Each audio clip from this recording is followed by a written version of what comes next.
ለእናንተ ይሁን የትኛውም አረብ መኝታ ቤት ውስጥ ሊኖር የሚችል እቃ በአረብኛ ኑ ልንገራችሁ።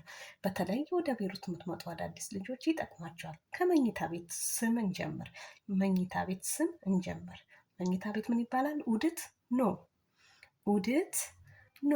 ወደ ውስጥ ስንገባ አልጋ ታህት፣ አልጋ ልብስ፣ ከበር ብርድ ልብስ፣ አህሬም አንሶላ፣ ሸርሸፍ፣ ትራስ፣ ምኸዴ፣ ቁም ሳጥን፣ እግዜኒ፣ ማስታወት፣ ምሬዬ፣ ፎጣ፣ መንሸፌ፣ ሶፍት፣ ክሊኒክስ፣ የቆሻሻ መጣያው፣ ሰልት ዝቤሌ የመሳሰሉት ይገኛሉ መኝታ ቤት ውስጥ። አብዛኛው አረብ ቤት ውስጥ ይገኛሉ ብዬ አስባለሁኝ። ያው ቶሎ ቶሎ ስናገር እንዳለ ጠፍቶብኛል ማለት ይቻላል እና ሌላ ጊዜም እንደዚሁ በየክፍሉ እየቆራረጥኩኝ እሰራላችኋለሁ። ይሄ ክፍል 1 አረብኛ ነው። ከተመቻችሁ ላይክ፣ ሰብስክራይብ አድርጋችሁ ቤተሰቡን ሌላ ጊዜ የምለቀው ቪዲዮ እንዲደርሳችሁ